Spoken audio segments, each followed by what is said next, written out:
Lalu pembangunan ekonomi menurut saya tidak usah ngoyo-woro ya, tidak usah ngoyo-woro yang katanya harta amanah, yang katanya harta karun dan sebagainya. Menurut kami lebih rasional lagi. Mari kita merujuk kepada hal yang lebih kasunyatan, yang lebih realistis. Yang saya maksud, tanah itu nggak menciptakan, nggak membuat, tanah itu juga aslinya tidak beli ya.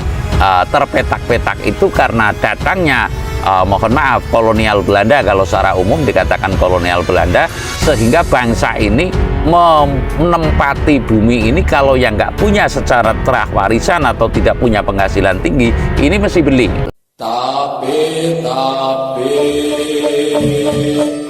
ulo salam yo atur bagyo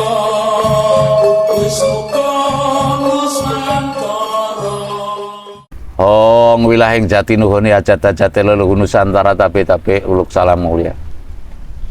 Saya selalu mengelantunkan uluk salam saya yang ujungnya adalah hajat-hajate leluhur Nusantara. Hajat-hajate leluhur Nusantara yang termaksud sebelum abad ke-15, abad 14 ke sana adalah Indonesia menjadi mercusuar dunia kalau istilah sekarang. Kalau istilah dulu adalah Nusantara menjadi mercusuar dunia dengan dasar budayanya, budaya. Sebab apa masa mengatakan demikian? Karena leluhur kita dulu sesantinya adalah kuncarane bangsa krana luhuring budaya. Sekali lagi saya mengucapkan kuncaraneng negara, kuncaraneng bangsa krana luhur lan agunging budaya. Lah budaya ini apa saja? Budaya ini menyangkut budi pekerti, trap susila, subasita, udanegara ya, dan tata kramanya itu jelas itu dalam budayanya, termasuk seni, adat, tradisi seni ya, terutama itu merupakan isi daripada budaya adalah adat, tradisi, seni. Adat itu urusan lahiriah, tradisi urusan batinia, seni itu adalah tata krama. Jadi sekilas saya mengingatkan lagi wejangan-wejangan yang dulu saya mengatakan bahwa budaya itu ada 3 yang berisi adat, tradisi, dan seni. Adat itu urusan lahir, adate wong Nusantara ya negeri agraris, yaitu adalah cocok tanam dan melaut. Nah, melaut itu agraris dan maritim dan melaut lah. Ini penting kita ketahui lah. Saya akan mengungkapkan mungkinkah dalam posisi yang seperti ini, bukan rahasia umum lagi ya, bukan merupakan rahasia lagi. Yang saya maksud bahwa Indonesia itu telah seolah-olah nampak sekali ketundukannya kepada bangsa, terutama Amerika, terutama itu Cina sekarang ya. Lalu kalau boleh kita ngomong wilayah Timur Tengah dari segi keimanannya lah, lalu dari segi ekonominya itu Amerika dan Cina, dari segi keimanan atau ideologinya cenderung ke arah Timur Tengah ya.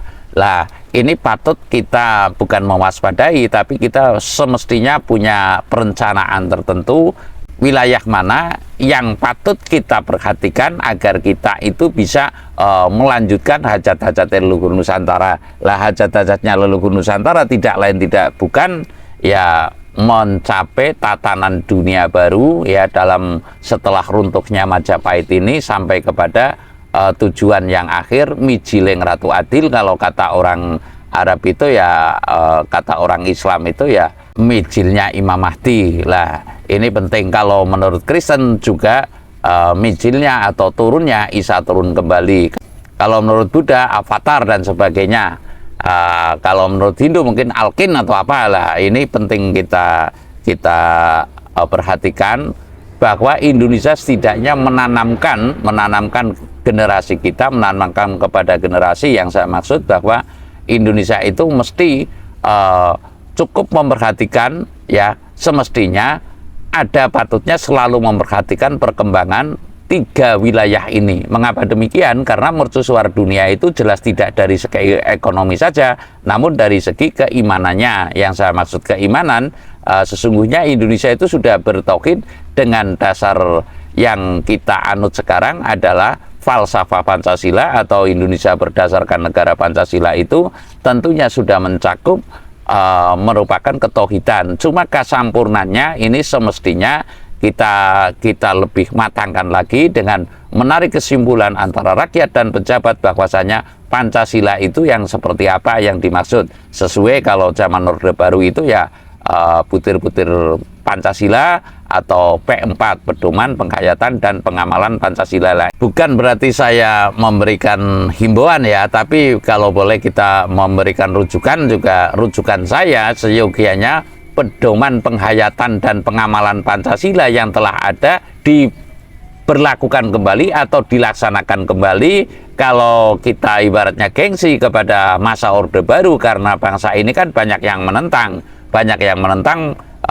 pemerintahan Orde Baru, ya setidaknya mampu membuat judul baru arahnya yang seperti pedoman, penghayatan, dan pengamalan Pancasila. Dulu yang saya ingat, setiap RT setiap bulannya itu atau per tribulan sekali, 3 bulan sekali itu ada satu atau beberapa orang yang diambil oleh pemerintah atau diberi undangan berdasarkan rujukan dari desa untuk ada penataran pedoman, penghayatan, dan pengamalan Pancasila. Ini merupakan dasar. Makanya ketika itu Orde Baru ini sangat rumit atau sangat susah untuk digoncang atau digulingkan oleh Amerika mengenai sistem dolarnya. Lalu pembangunan ekonomi menurut saya tidak usah ngoyo-woro ya, tidak usah ngoyo-woro. Yang katanya harta amanah, yang katanya harta karun dan sebagainya, menurut kami lebih rasional lagi. Mari kita merujuk kepada hal yang lebih kasunyatan, yang lebih realistis yang saya maksud.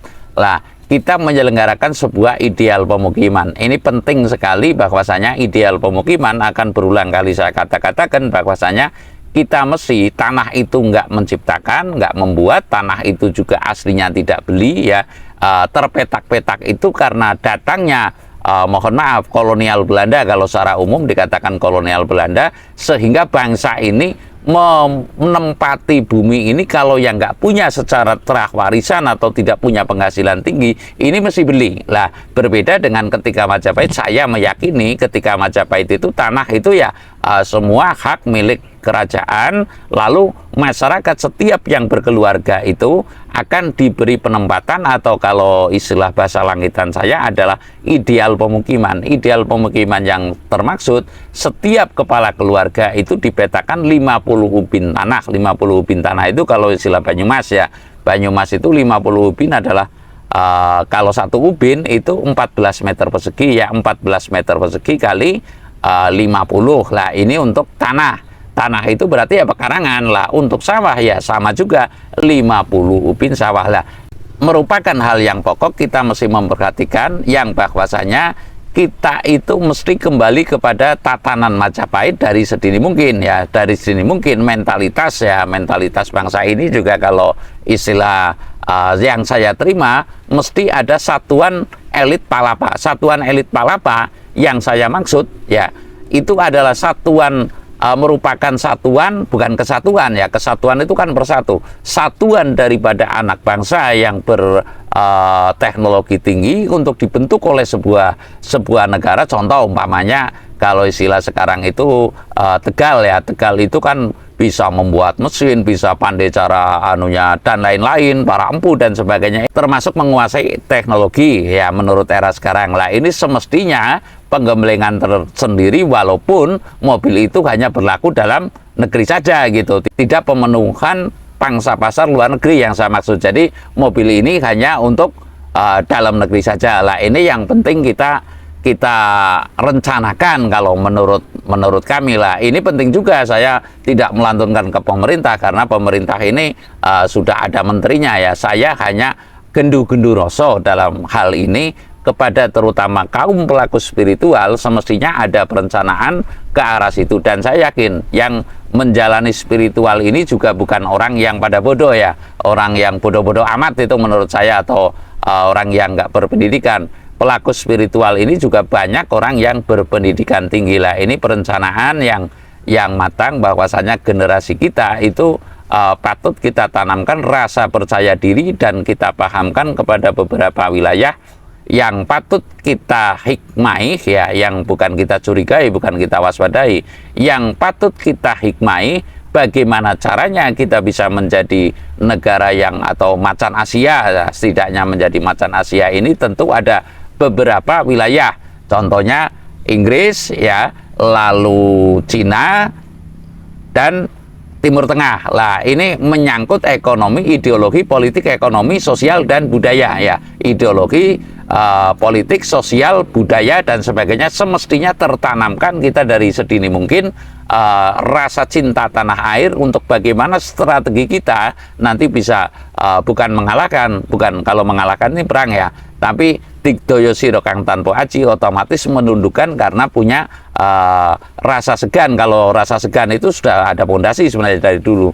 Hanya untuk saat ini adalah bagaimana lebih segan dan lalu tertundukkan, bukan mengalahkan. Antara mengalahkan dan tertundukkan ini beda. Kalau tertundukkan itu karena kagum, karena apa? Dengan cara ekonomi yang melebihi kapasitas lah taruhlah atau kesetaraannya, niscaya kita akan bisa menjadi negara yang minimal sekali adalah macan Asia. Saya rasa demikian. Terima kasih.